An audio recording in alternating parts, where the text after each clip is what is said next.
में, तब इन्होंने देखा कि जंगल में 5 शेरों की आपस में लड़ाई हो रही है और उनमें एक शेर आदमी है, लेकिन वो शेरों की तरह बिहेव कर रहा है, वैसे चल रहा है, वैसे गुर्रा रहा है, दांत बढ़े हुए हैं उसके, थप्पड़ मारा खींच खींच के और उन 4 शेरों को हरा रहा। उनको लगा रहे ये क्या है, उन बेचारों ने चपले हाथ में ली।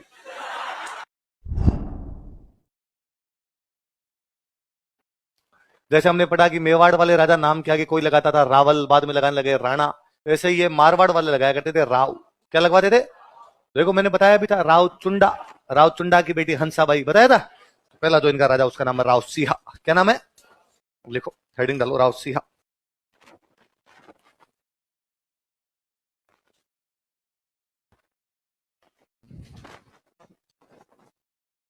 सुनो देखो 2-3 बातें फिर। 1240 के आसपास इसको पालीवाल ब्राह्मण बुला के लाए थे। कौन बुला के लाए थे?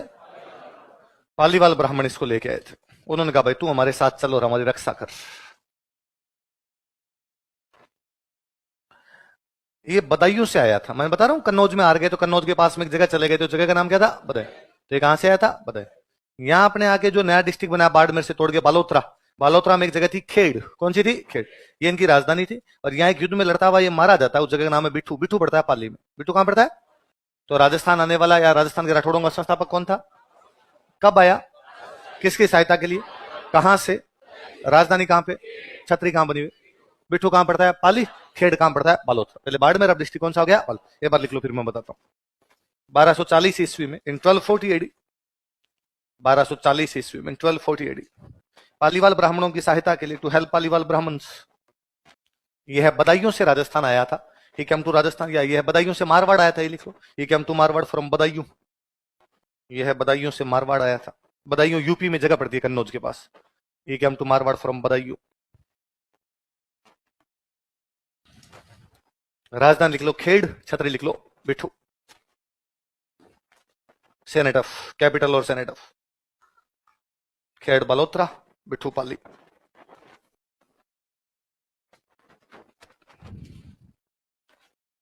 आज सुनो, देखो मेरी बात सुनो। हुआ यूं कुछ कि किसी टाइम में जब राष्ट्रकूटों का कब्जा था, मैंने बताया राष्ट्रकूट 4 बार इधर कन्नौज पर आते हैं, 2 बार कब्जा करते हैं, 2 बार यहां से क्या लेके जाते हैं? टैक्स। कन्नौज उत्तर भारत का ही सेंटर पॉइंट हुआ करता। जो कन्नौज का राजा वो पूरे उत्तर भारत का क्या माना जाता है? एक प्रकार से राजा। तो जब वो कन्नौज में बैठ के टैक्स ले रहे थे तो नॉर्थ इंडिया का पूरे का टैक्स ले रहे, तो अपने इस पाली वाले इलाके में भी उनका एक बंदा रहता था और वो टैक्स लिया करता है ना। राष्ट्रकूटों का कोई एक बंदा कहां पर रहता है? पाली। और वो क्या लेता है? यहाँ राजस्थान का टैक्स, आसपास के इलाकों का टैक्स लेता होगा। लेकिन बाद में राष्ट्रकूट तो साउथ इंडिया में खत्म हो गए। जब वो साउथ इंडिया में खत्म हो गई, चलनी बंद हो गई, तो क्या पाली में बैठे किसी राष्ट्रकूट को यहाँ के लोग टैक्स देंगे?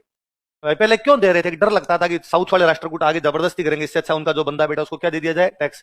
अब वो साउथ वाले ही खत्म हो गए तो पाली वाले कौन टैक्स दे? तो पाली में भी राष्ट्रकूटों का जो भी टैक्स लेने वाला बंदा था वो वापस यहाँ से चला गया होगा। उनकी एक ब्रांच कन्नौज बैठी, तो वो कहां पर जाके शिफ्ट हो गए? कन्नौज, उधर चले गए वो लोग। लेकिन पाली के लोगों के दिमाग में कहीं ना कहीं था कि अपना यहाँ का टैक्स किसी टाइम में कौन लिया करते थे? राष्ट्रकूट। राष्ट्रकूट लेते थे। अब उनकी एक ब्रांच कहां पर रहती है? यूपी, बदायूं, कन्नौज उस साइड के अंदर रहती है। पाली अपना बहुत अच्छा व्यापारिक केंद्र था, ट्रेड सेंटर था, रूट जाया करते यहाँ से, व्यापारिक रूट जाया करते। जहां व्यापार ज्यादा होगा धन दौलत ज्यादा होगी, कम होगी?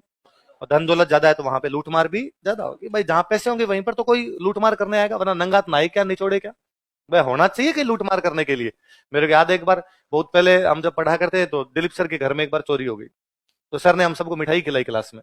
किस बात की मिठाई? की आज हमारे घर में चोरी हुई है। तो सर मिठाई किस बात की? इसका मतलब मैं अमीर हूं। हम अमीर होते जा रहे हैं तभी हमारे घर में चोरी हुई है। मगर यार कोई बंदा कितना पॉजिटिव हो सकता है ये सर से देख लेना चाहिए। तो वो की वो बात है। तो यहाँ जो बिजनेस करने वाली जाति है वो जाती है पालीवाल ब्राह्मण। कौन सी जाती है? तो पालीवाल ब्राह्मणों को लगा कि भाई अब अपने यहाँ लूटमार ज्यादा होती है तो अपने रक्षा करने के लिए कोई ना कोई बंदा चाहिए। कहीं ना कहीं इनके दिमाग में था कि पहले अपने यहाँ का टैक्स कौन दिया करते? राष्ट्रकूट। और जो टैक्स लेता वो क्या करता था? रक्षा। तो इनको बताया यार उस टाइम ठीक सिस्टम था, उस टाइम कोई भी लूटमार होती नहीं थी, तो क्यों ना किसी एक राष्ट्रकूट को उधर से बुला लेते हैं, वो अपनी क्या कर देगा? रक्षा। तो पालीवाल यहाँ से गए बदायूं। कहां पर गए? फिर अपने एक कहानी है कि उन दिनों बदायूं में एक राजा था, उस राजा का नाम था सेतराम। बदायूं में राजा का नाम क्या था? कहानियां ये कहती है अपनी कि सेतराम जी के 100 बेटे थे। तो अब जैसे कोई बच्चा पैदा होता है, डिलीवरी करवाने के लिए नर्स होती।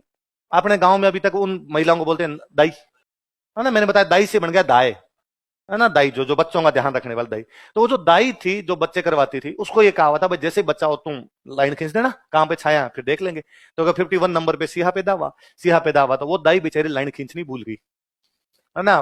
बच्चे के कई काम होते हैं तो वो पहले उसने वो निपटाए, फिर वो भूल गई, 15-20 मिनट याद आएगा, अरे लाइन तो खींची, जब उसका लाइन पहले खींचनी, बाकी काम बाद में करने। फिर तो लगा अभी तक किसी को पता तो नहीं खींची कि नहीं खींची, अब खींच देती हूँ, क्या फर्क पड़ता है। उसने जाके लाइन खींच दी। राजा सेतराम जी आए, राजा सेतराम जी आए, राजा पंडित जी को ले गए, पंडित जी को, पंडित जी ये है लाइन, लाइन देख के बताओ बच्चा कैसा है। और पंडित जी ने कहा भाई बहुत ग्रह नक्षत्र खराब है, खराब ग्रह नक्षत्रों में बच्चा पैदा हुआ है, और यदि इस बच्चे का मुंह इसके बाप ने देख लिया तो बाप मर जाएगा। तो राजा ने कहा आपने क्यों देखना है इसका मुंह, आपने कौन सी टावरों की कमी है और कौन सी कमी आगे पड़ जाएगी, खुद पे कॉन्फिडेंस नाम की भी तो चीज है। और राजा ने कहा इस बच्चे को मार दिया जाए। तो जल्लाद बोला, जल्लाद होते हैं जो किसी की हत्या करते हैं, फांसी वांसी देने वाले लोग, जल्लाद बोला जल्लाद बच्चों को लेके जाओ और जंगल में जाकर मार दो इसको। जल्लाद गए, जल्लादों ने बेचारों ने सोचा एक दिन का टाबर कैसे मारा जाए। लगा यार ठीक है, अपने जल्लाद, जल्लाद का काम ही मारना होता है, पर भगवान देख रहा है अरे सपाप अपने से तो आज किया जाए कल किया जाए। एक काम करते हैं किसी जंगली जानवर की गुफा में फेंक जाते हैं, जानवर खा जाएगा, अपने हाथ से तो मारा नहीं और राजा का ऑर्डर भी फॉलो हो गया। कहते कोई गुफा थी, उस गुफा के अंदर वो बच्चे को फेंक के चले गए। कहते उस गुफा में एक शेरनी थी, उस शेरनी ने उसी दिन अपने एक बच्चे को जन्म दिया था। शेरनी सो रही थी अपने बच्चे के साथ, इधर से इन्होंने वो मनुष्य का बच्चा फेंका, लुढ़कते लुढ़कते उसके पास जाके गिरा। शेरनी जब उठी तो उसको लगा मेरे 2 बच्चे, और शेरनी ने दोनों को पालना शुरू कर दिया। साइंस में डार्विन का सिद्धांत है, अनुकूलन का सिद्धांत। जैसे वातावरण में आप रहते हो वैसे वातावरण को एडप्ट कर लेते हो। अब वो बच्चा राजा का बच्चा था, लेकिन वो शेरों के साथ रहा तो बेहू भी किस प्रकार से करने लगा शेर। अब हाथों को पैर बना लिया, ऐसे ऐसे चलता है ना, थप्पड़ मारता, कच्चा मांस खा जाया करता एकदम। इधर अपने पाली के पालीवाल ब्राह्मण कन्नौज की तरफ जा रहे हैं कि वहां से किसी राजा को लेके आएंगे। जब ये जंगलों से होकर गुजर रहे थे उन बदायूं के पास में, तब इन्होंने देखा कि जंगल में 5 शेरों की आपस में लड़ाई हो रही है, और उनमें एक शेर आदमी है, लेकिन वो शेरों की तरह बिहेव कर रहा है, वैसे चल रहा है, वैसे गुर्रा रहा है, दांत बढ़े हुए हैं उसके, थप्पड़ मारा खींच खींच के, और उन 4 शेरों को हरा रहा। उनको लगा रहे ये क्या है, उन बेचारों ने चपले हाथ में ली, उन्हें लगा भाई अपनी तरफ आ गया तो अपने को खाएगा यार। वो भाग के सेतराम जी के पास गए। सेतराम बदायूं के राजा कौन थे, सेतराम जी। सेतराम जी को जाकर, सेतराम जी आपके जंगलों में भयंकर कोतक है, क्या देखा ऐसा आपने। अरे एक मनुष्य जो शेरों की तरह रहता है। सेतराम जी ने कहा मैं मिला तुम्हें मूर्ख बनाने के लिए, और ऐसे कैसे हो सकता है, साहब हमने हमारी आंखों से देखा है और आप पता लगाओ। सेतराम जी दरबार में बताया यार ऐसे ऐसे बात है, एक मनुष्य शेरों के साथ में कैसे हो सकता है। वो जल्लाद वहीं बैठे थे, वो जल्लाद खड़े हुए, जल्लाद ने कहा साहब यदि माफ करो तो हम एक बात बता सकते हैं। राजा ने कहा 7 खून माफ है, यदि 7 मर्डर भी करके तो मैं तुम्हें कोई भी सजा दूंगा, बात बताओ तुम क्या है। उनका सर वो जो आपका एक बेटा था ना। राजा ने कहा कौन सा, राजा खूब सारे थे, राजा भूल गए।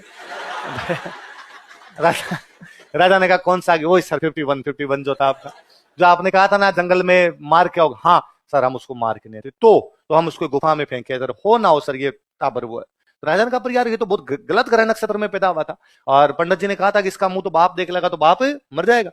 वो दाई आई, दाई को जब ये बात पता चली, दाई ने कहा साहब नक्षत्र सही रहे होंगे, 20 मिनट बाद में लाइन खींची है, अपना था तो लाओ साहब का, जानवरों के साथ नंगा पंगा घूम रहा होगा वहां पे।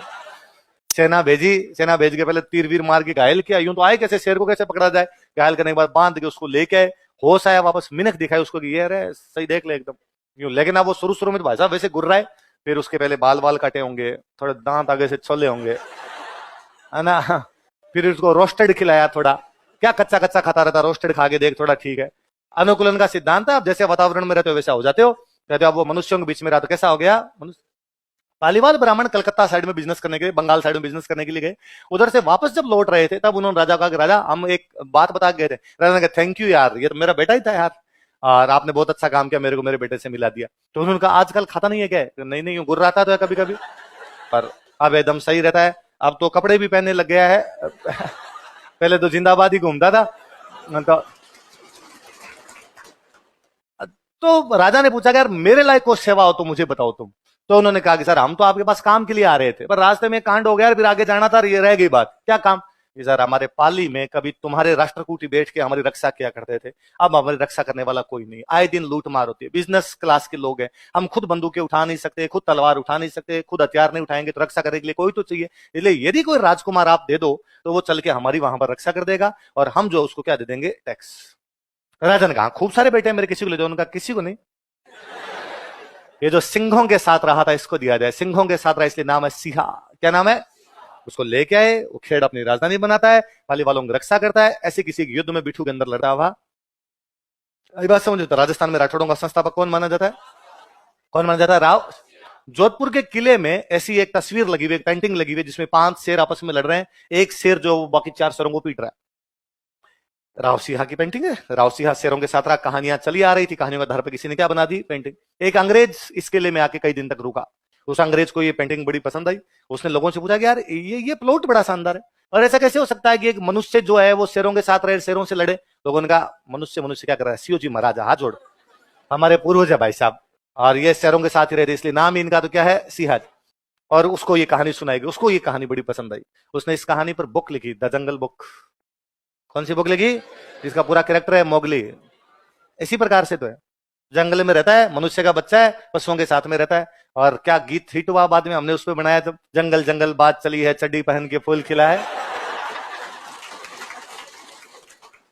उस राइटर का नाम था रुडयार्ड किपलिंग, जो 1907 में इस बुक के लिए नोबेल पुरस्कार प्राप्त करता है। पहला अंग्रेज जिसको साहित्य का नोबेल मिला था रुडयार्ड किपलिंग था। 2012 में इस बुक के आधार पर मूवी बनाई गई जंगल बुक, उसको ऑस्कर मिला। अंग्रेज हमारी कहानी को बेच के नोबेल और ऑस्कर ले गए, हमें नहीं पता कैरेक्टर अपना है। ठीक है, आज के बाद जब भी इस प्रकार नाटक देखो, याद करना है कौन है, ये कहानी का प्लॉट वहां से उठाएगा उसने। फिर तो अपनी चीजें जोड़ ली उसने, पर ये जो इमेजिनेशन उसने कहां पर ऐसा कुछ देखा होगा, तो वो अपना यहाँ का है। आई बात समझो।